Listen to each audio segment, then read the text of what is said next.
Now move further to explain the black body radiation spectrum curve. Last videos में हमने वीन्स radiation law और रेले Jeans radiation law को पढ़ लिया था, यानी कि हम क्लासिकल अप्रोच को पढ़ चुके हैं और उनकी फेलियर्स को भी। Wien's law and Rayleigh Jeans radiation law दोनों ही लॉ जो हैं ये ब्लैक बॉडी रेडिएशन कर्व को कंप्लीट वेवलेंथ रेंज और कंप्लीट फ्रीक्वेंसी रेंज में नहीं एक्सप्लेन कर पाए थे।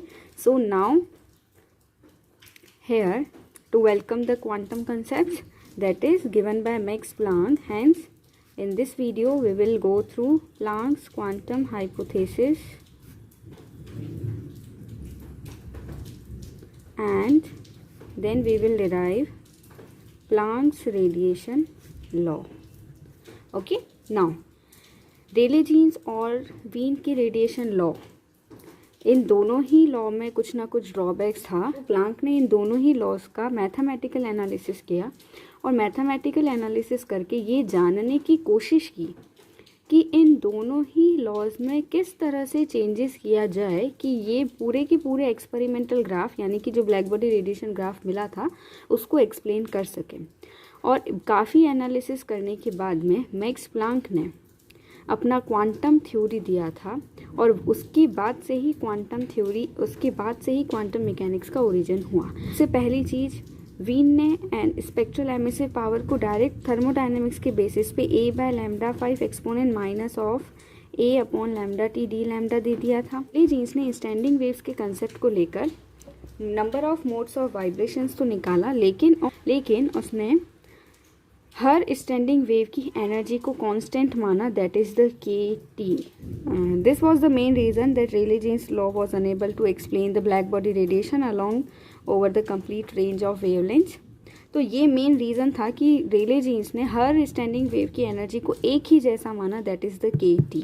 ओके, और ये एक कंटिन्यूस एनर्जी डिस्ट्रीब्यूशन हुआ, यानी कि हर वेव के पास में kT अमाउंट का ये energy. But according to Planck, emission और absorption of radiation is discrete in nature. इसका मतलब प्लांक के अकॉर्डिंग विकिरण जो है उसका उत्सर्जन और उसका अवशोषण दोनों जो है वो डिस्क्रीट अमाउंट में होता है, not continuous, discrete in nature. Discrete means which is not continuous. Planck के अकॉर्डिंग जो एटॉमिक ऑसिलेटर से रेडिएशन एनर्जी का एमिशन या एब्जॉर्प्शन हो रहा है वो एमिशन और एब्जॉर्प्शन कंटिन्यूस नहीं हो करके डिस्क्रीट अमाउंट में होता है। कंटिन्यूस तो जैसे किस तरह से, इस तरह से कंटिन्यूस एनर्जी का एमिशन हो रहा है, this is continuous. And what about the discrete? Discrete का मीन्स एनर्जी जो है वो टाइनी पैकेट्स की फॉर्मेट के अंदर क्या हो रहा है, एक्सचेंज हो रहा है। Okay, now according to Planck हर एटॉमिक ऑसिलेटर जो है वो एक minimum discrete energy value, let us say it to be E0, तो एक मिनिमम डिस्क्रीट एनर्जी वैल्यू के इंटीग्रल मल्टीपल के बराबर ही एनर्जी का लेन देन कर सकता है, यानी कि twice of E0, thrice of E0, 4 of E0 and so on. Integral multiple होना ज़रूरी है, ऐसा नहीं होगा कि आधा E0 दे दिया, 3/4 E0 दे दिया, no, this would be the continuous nature. Discrete का मतलब क्या होता है, एक 1/1 वो क्या करेगा, डिस्क्रीट अमाउंट की एनर्जी को रेडिएट करेगा। Now this minimum value which can be transferred, which can be exchanged is known as quanta. Okay, ये इज़ नोन एज क्वांटा और quantum. And the fundamental energy quantum का minimum value जो है वो h new के amount का होता है, where h is known as Planck's constant having value 6.62 into 10⁻⁻34 joule second. Okay, तो this is the quantum concept of Planck according to which emission और absorption of radiation is not continuous but it is discrete in nature. discrete in nature का मतलब energy oscillators जो हैं वो radiation energy का अवशोषण और उत्सर्जन जो है वो कंटिन्यूस नहीं होकर एक मिनिमम वैल्यू का इंटीग्रल मल्टीपल के फॉर्मेट में एनर्जी का लेन देन हो सकता है। And that minimum value which can be exchanged, वह न्यूनतम मान जिसका लेन देन हो सकता है, जिसका विनिमय हो सकता है, उसे हम बोलते हैं क्वांटा और quantum. Okay, and fundamental energy quantum का मिनिमम वैल्यू जो है वो एच न्यू के बराबर का होता है। Nu would be the frequency, जिस फ्रीक्वेंसी का लाइट है उसके अकॉर्डिंग उसकी फ्रीक्वेंसी डिसाइड हो जाएगी। And H is the Planck constant है। What we had to do in the Planck's concept, Planck ने अपनी हाइपोथेसिस में क्या किया, मैक्सवेल बोल्ट्जमैन स्टैटिस्टिक्स को यूज़ में लिया। और मैक्सवेल बोल्ट्जमैन स्टैटिस्टिक्स यानी कि मैक्सवेल बोल्ट्जमैन सांख्यिकी को यूज़ में लेते हुए सबसे पहले प्लांक ने उस ब्लैक बॉडी के अंदर कितने एटॉमिक ऑसिलेटर्स हैं उन ऑसिलेटर्स की कैलकुलेशन किया। यानी कि सबसे पहले नंबर ऑफ ऑसिलेटर्स निकाले। रेले जीन्स में हमने नंबर ऑफ स्टैंडिंग वेव्स निकाला था, यानी कि मोड ऑफ वाइब्रेशंस निकाला था। इसमें सबसे पहले क्या किया, नंबर ऑफ ऑसिलेटर्स निकाला। Number of oscillator, Planck calculated average energy of Planck's oscillator, okay, which is not equals to the KT। Rayleigh Jeans ने यहीं पर गड़बड़ किया था। रेले जीन्स ने हर स्टैंडिंग वेव, हर मोड ऑफ वाइब्रेशन की एनर्जी को सेम कंसीडर कर लिया था, लेकिन एक्चुअल में प्रॉब्लम जो थी वो यहीं पर थी। हर इंडिविजुअल मोड ऑफ वाइब्रेशन की एनर्जी एक जैसी नहीं होती। तो प्लांक ने नंबर ऑफ ऑसिलेटर्स का कंसेप्ट लिया and then using the number of oscillators उसने एवरेज एनर्जी कैलकुलेट किया। ओके, तो देखिए, according to Planck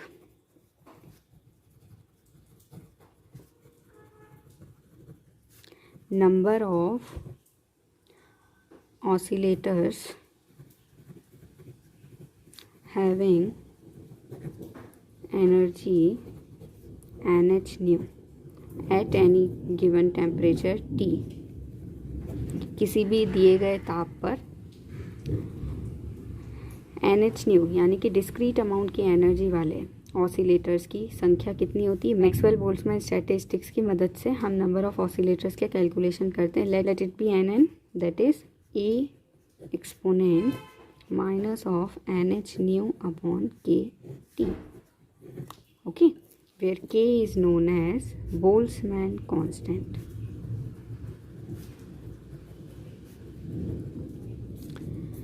okay, so that NH nu energy वाले सारे ही ऑसिलेटर्स की टोटल एनर्जी कितनी हो जाएगी, total energy of oscillators having energy NH nu, total energy कितनी हो जाएगी, total energy would be NH nu और number of oscillators is NN।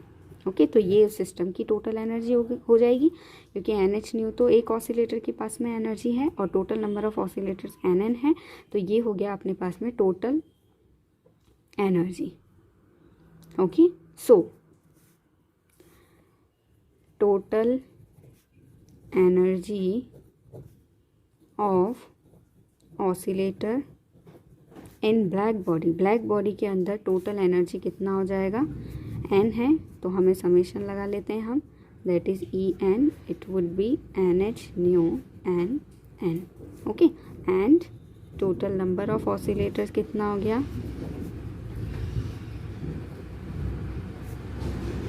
That is summation of NN। Okay, so average निकालना है हमने, एवरेज एनर्जी, औसत ऊर्जा निकालना है, तो एवरेज एनर्जी कितना हो जाएगा, total energy upon total number of oscillators. देखिए, रेले जीन्स वाले कंसेप्ट से थोड़ा सा डिफरेंट कंसेप्ट है। उसमें स्टैंडिंग वेव्स कंसीडर किया, इसमें प्लांक ऑसिलेटर को कंसीडर किया था। एक प्लांक ऑसिलेटर की एनर्जी को NH न्यू माना और टोटल नंबर ऑफ ऑसिलेटर्स के लिए मैक्सवेल बोल्ट्जमैन स्टैटिस्टिक्स लिया, तो टोटल एनर्जी ऑसिलेटर्स के पास में इतनी हो गई। अब ब्लैक बॉडी के अंदर टोटल एनर्जी निकालना है तो समेशन कर दिया हमने।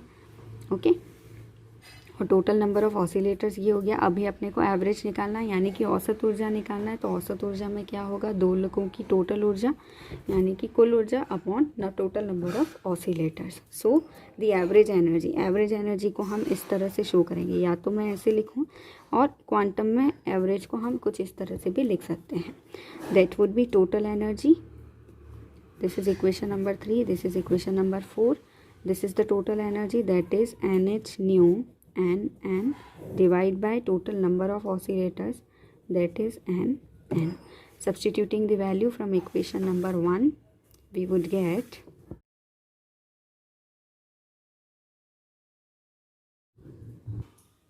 now let h nu upon kt to be x, so that h nu can be x kt. Substituting this value here, we would get average energy, that is summation of n. h nu की जगह हम क्या लिखते हैं, x kt, a exponent n, h nu upon kt की जगह हमने लिख दिया x, okay, divide by a exponent minus n x. Now we would get this kt is constant, इसको हम समेशन के बाहर ले सकते हैं. So this is summation of n x exponent minus of n x divide by summation of exponent minus n x. Since d by d x of e raise to minus n x अगर होगा तो हम क्या लिखेंगे, minus n e raised to minus nx. We have n e raised to minus nx, so we can write it as minus d by dx of e raised to minus nx. ये minus जो है वो मैंने यहाँ adjust कर लिया. So what would we get here? We would get kt x and d by dx minus of d by dx summation of exponent minus का nx. Okay, because minus of d by dx would give us n in e raised to minus nx. ये रहा n e raised to minus nx, उसकी जगह हमने ये value substitute कर दी and divide में अपने पास में एक्सपोनेंट माइनस nx है ही. हमें डिनोमिनेटर के जैसा टर्म बनाना है इसलिए हमने ये मॉडिफिकेशन किया. So we get x kt d by dx exponent minus nx divide by summation of exponent minus nx. Okay, now exponent minus nx कैसे, ये सीरीज़ किस तरह से ओपन होगी, n की जगह 0 रखेंगे, e की पावर 0 1 प्लस n की जगह 1 रखेंगे, e raise to minus x, e raise to minus 2x and so on. Binomial theorem अगर हम लगाएं तो इसमें हम लिख सकते हैं 1/1 minus e raise to minus x. Okay, according to the binomial theorem 1 minus e raise to minus x की पावर माइनस 1 हुआ और दोनों ही पावर जब माइनस आती बाइनोमियल के अकॉर्डिंग 1 प्लस ई की power minus x plus e की power minus 2x and so on. So exponent minus का एन एक्स ये हो गया डिनोमिनेटर. अभी हमें न्यूमरेटर चाहिए. So D by d x of summation of exponent minus n x would be d by dx of 1/1 minus e raised to minus x. What would we get? We would get differentiation of 1 upon x क्या होता है, minus upon x square. So we would get minus 1 upon x square and then again d by dx of 1 minus e raised to minus x would be plus e raised to minus x. Okay, so plus e raised to minus x. So the differentiation is e raised to minus x upon 1 minus e raised to minus x to the power 2. Okay, so we have exponent minus का nx, that is equation number 8, and d by dx, that is equation number 9. Using equation number 8 and 9 in equation number 7, we would get average energy to be minus x kt and d by dx of exponent is minus of e raised to minus x upon 1 minus e raised to minus x का square divide by the denominator is 1 upon 1 minus e raised to minus x. So we would get x kt e raised to minus x upon 1 minus e raised to minus x. Okay, that is taking e raised to minus x common, x के t e raise to minus x, और denominator में से e raise to minus x common ले लेंगे अगर हम, तो क्या बचेगा 1 upon e raise to minus x minus 1, that is यहाँ से ये कट हो गया, दैट इज़ x के t upon e raise to x minus 1. Okay, this is the average energy of Planck's oscillator. What we have assumed x equals to h nu upon kt. So substituting the value, we would get h nu upon exponent h nu upon kt minus 1. Okay, इस e की जगह हम exponent लिख सकते हैं ना, तो मैंने बस वही एक्सपोनेंट यहाँ पर लिख दिया. So this is the average energy of Planck's oscillator in terms of wavelength. Nu equals to c by lambda.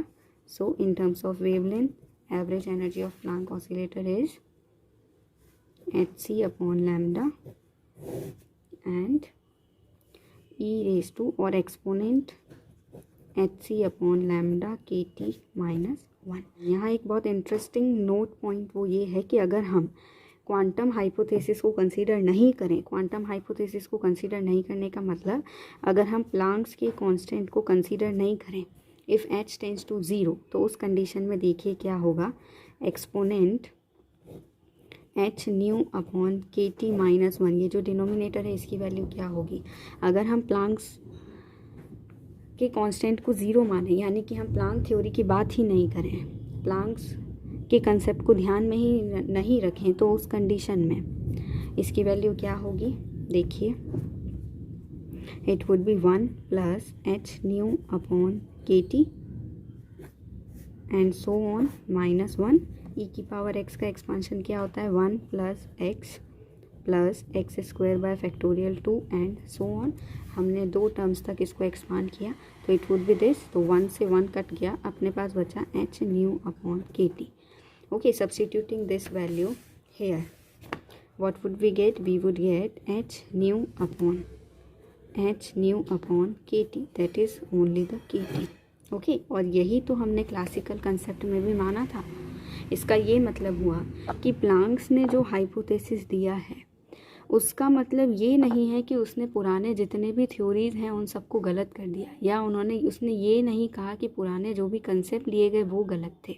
नहीं, सिर्फ अप्रोच को थोड़ा सा बदला गया. यानी कि क्वांटम हाइपोथेसिस को अगर हम क्वांटम हाइपोथेसिस को थोड़े समय के लिए साइड में कर दें तो उससे रिलेशंस वही आ रहे हैं, वही कंसेप्ट आ रहे हैं जो कि क्लासिकल थ्योरी में भी आए थे. ओके, यानी कि प्लांक का क्वांटम सिद्धांत, प्लांक का क्वांटम थ्योरी जो है वो h टेंड्स टू 0 की कंडीशन में क्लासिकल कंसेप्ट से मैच होता है. ओके, नाउ अब हमें क्या करना है, प्लांक्स रेडिएशन लॉ निकालना है. Now what would be the Planck's radiation law? Planck's radiation law would be say that, radiation law का मतलब हमें एनर्जी डेंसिटी की वैल्यू निकालनी है, and the energy density in a frequency range is number of modes of vibration multiply by energy of each mode of vibration. Okay, तो number of modes of vibration तो Rayleigh Jeans radiation law में हमने निकाले ही थे. According to Rayleigh Jeans, the number of modes of vibration in frequency range was 8 pi nu square by c cube. Okay, so the energy density is 8 pi nu square upon c cube del nu, and the energy which we have calculated using the quantum concept, that is h nu upon exponent h nu by kt minus 1, h nu upon exponent h nu upon kt minus 1. This is known as Planck's radiation law. Planck's का radiation law जो है वो lower wavelength के साथ साथ higher wavelength पर भी valid रहता है।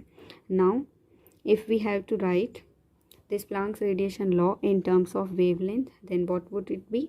Since nu equals to c by lambda and del nu would be c by lambda square del lambda. So substituting these value in this, we would get 8 pi upon c cube. Nu की जगह हमने लिखा c by lambda square. Del nu की जगह हमने लिखा c by lambda square delta lambda. Since nu equals to c by lambda, so del nu is c by lambda square del lambda.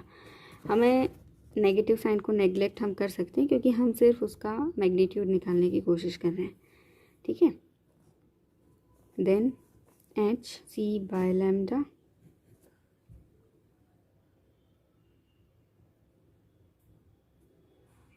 And divide में exponent H C by lambda के T minus 1. So what would we get? We would get 8 pi upon c cube. Here c square by lambda square, c by lambda square delta lambda and hc by lambda divide by exponent hc upon lambda kt minus 1. So we would get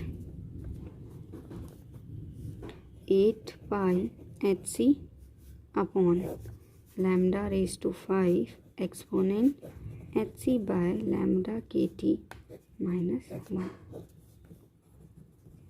This is Planck's radiation law in terms of wavelength. Okay, अब देखो हम क्या करेंगे। Planck के radiation law की मदद से रेले Jeans का लॉ और वीन्स की डिस्प्लेसमेंट लॉ को भी कैलकुलेट करेंगे। ओके, सो सबसे पहले हम क्या कर रहे हैं, Planck's radiation law for lower wavelengths. अब हम ये देखने की कोशिश कर रहे हैं कि प्लांक के रेडिएशन लॉ को अगर हम लो वेवलेंथ पे लगाते हैं तो क्या ये वीन्स के डिस्प्लेसमेंट लॉ से मैच करता है या नहीं करता है। ओके, जब हम लोअर वेवलेंथ की बात करें that means H C upon K T is very very greater than lambda.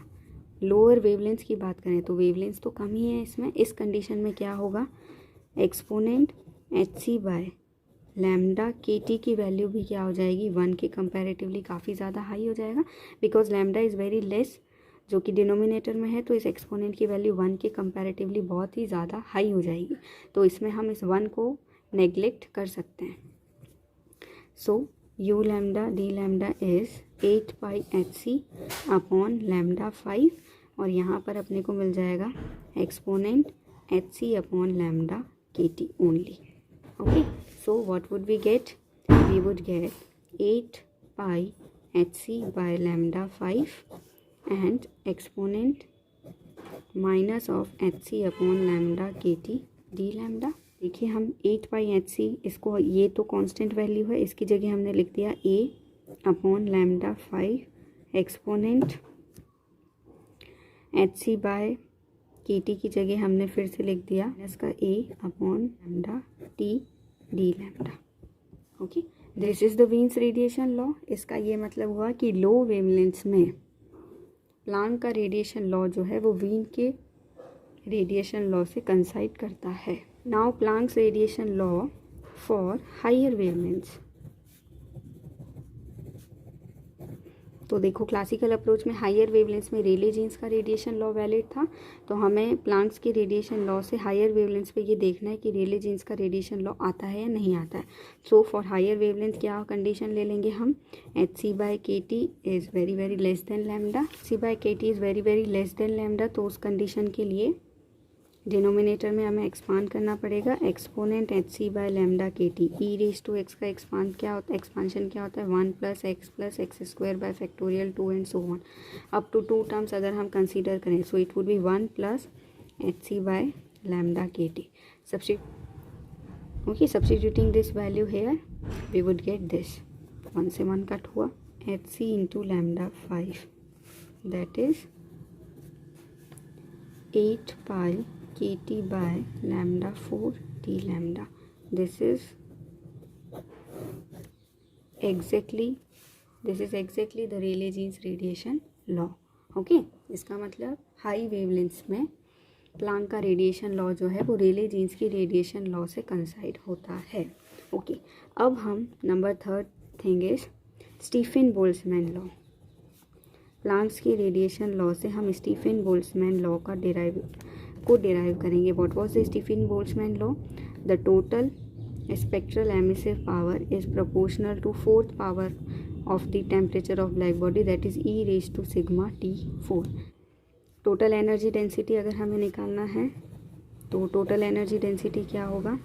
कुल ऊर्जा घनत्व इंटीग्रेशन करना पड़ेगा along u lambda d lambda. Now using the Planck's radiation law, u lambda d lambda is this. Substituting the value, we would get d lambda by lambda 5 exponent hc upon lambda kt minus 1. Now let hc by lambda kt to be x. इसको differentiate किया तो minus hc by lambda square kt d lambda would be dx. So d lambda would be minus of lambda square kt hc into dx. अब हमें तो सिर्फ x की format में चाहिए तो again hc by lambda kt is x, so lambda would be hc upon x kt. Substituting lambda hc by x kt in this equation, we would get d lambda to be minus hc by kt dx upon x square. Okay, so substituting these values in equation number 1, we would get u, that is 8 pi hc 0 to infinity minus hc by kt dx upon x square divided by hc upon x kt to the power 5 and e raised to x minus 1.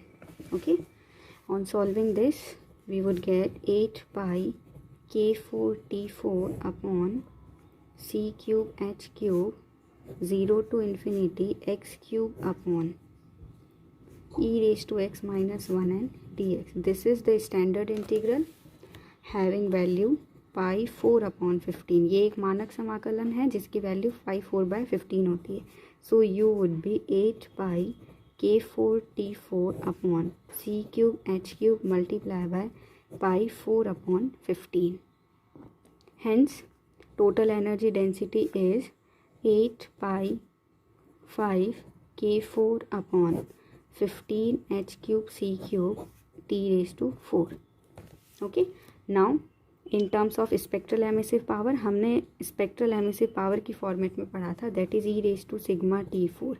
Since spectral emissive power और energy density के बीच का relation cu/4 होता है, ये मैं आपको पहले ही starting में बता चुकी हूँ. Substituting the value we would get c/4 into 8 pi 5 k4 अपॉन 15 h cube c cube to the power t4.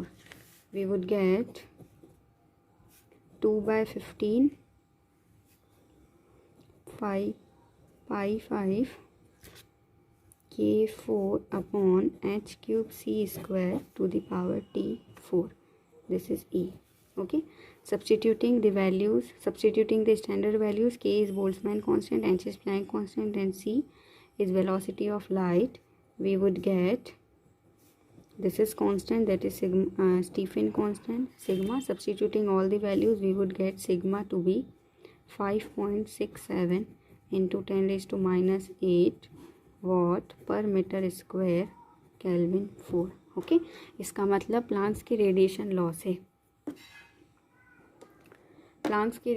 Law से स्टीफन बोल्ट्जमैन का नियम भी हम प्राप्त कर सकते हैं. Okay, so the conclusion is that cavity के अंदर जितने भी एटॉमिक ऑसिलेटर्स हैं वो कैविटी के अंदर स्टैंडिंग मोड्स ऑफ वाइब्रेशन वाले रेडिएशन से केवल एच न्यू क्वांटा की फॉर्मेट में एनर्जी का लेन देन कर सकते हैं. इस तरह के कंसेप्ट को क्लासिकल फिज़िक्स की कंसेप्ट्स नहीं समझा सकता है और इसलिए क्वांटम कंसेप्ट जो है वो एक ऐसी नया थ्योरी है जिसको यूज़ में लेकर प्लांक ने जिस रेडिएशन नियम की डिस्कवरी की है उससे न केवल ब्लैक बॉडी रेडिएशन कर्व की थ्योरेटिकल एक्सप्लेनेशन की जा सकती है, लेकिन लो वेवलेंथ पर Wien's radiation law, high wavelength पर रेले जीन्स रेडिएशन लॉ के साथ साथ में टोटल इस एमिसिव पावर के लिए स्टीफन बोल्ट्जमैन नियम को भी हम डिराइव कर सकते हैं। इसलिए प्लैंक्स की क्वांटम हाइपोथेसिस जो है वो काफ़ी इंपॉर्टेंट और बहुत ही इंपॉर्टेंट कंसेप्ट था। We have completed the concept of black body and also we have explained that why classical approaches fail to explain the black body curve and how quantum mechanics or quantum hypothesis is able to explain completely the black body distribution curve. Thank you. In the next video, we will move towards the next problem, which